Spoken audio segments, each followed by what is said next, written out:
بسم الله الرحمن الرحیم. شبتون خیر، نماز و روزیالتون قبول بو انشالله.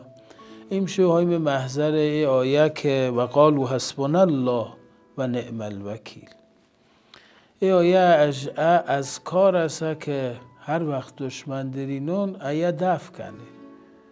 واقعا از کار است که کمکی خوی که از زندگی را الراز که زینب کبرای کربلا نشکیا و بلکه دشمن شکنی هر آیه بیا راز سنگینی که ای آیه اینا باید خیلی دقت کنیم. جنگ احد وقتی که لشکر اسلام شکست ورده، خیلی شهید مونده، مثل حمزه سید الشهدا اکثر زخمی بین، حتل مدینه یه اتفاقی کرد.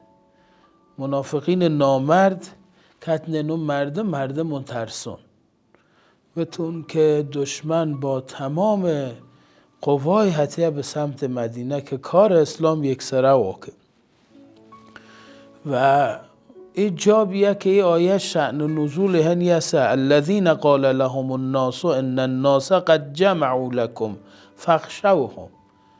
بتون کل جنبی نه بترسن. مؤمنین واقعی نه تنها نترسیان بلکه فزادهم ایمانا، بلکه ایمانی جون بیشتر بی و بتون قالو حسبنا الله و نعم الوکیل. یه خیلی مسئله مهمه که قدرت از آن خدایه، تنها تکیهگاه مستحکم فقط خدا.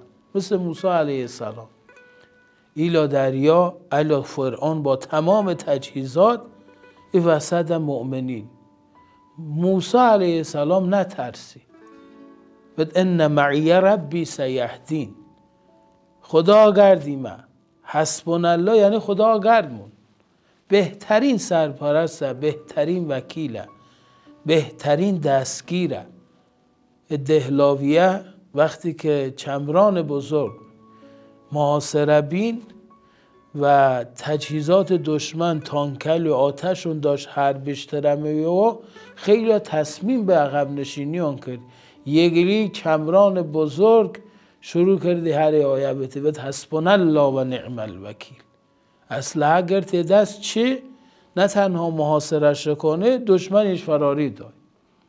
ایما خدا داریم تبس نشون مونده. ادواردو موشه وقتی مچه مسیر تجهیزات آمریکا هلیکوپتر ارشد نظامی آمریکایی نشون دامه بد یک قوی ترین هلیکوپتره. بعد سوالم کرد یه هر یارو نیه تبس کتگیر این قدرت هنچیه بد نفر ارشد نظامی بد ایما یاد داریم ولی اون خدا اون قوی تر هلیکوپتره بیا. خدای ایما قوی تر ناو اتمیه.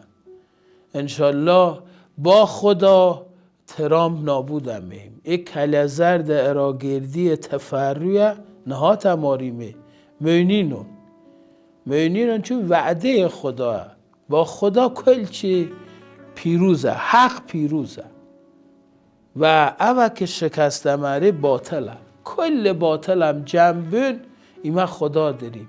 ایما یک مردم داریم که والله تعالی نظیر و نیاشته و یک ولی داریم که با این مردم این جامعه به سمت ظهور هدایت همه. انشالله بتونیم در کنار یک آمریکا منطقه را شکستیم و عزت اسلام مسلمین و پرچم بر همه عالم برافراشته بو. التماس دعا. خدا نگهدارتون.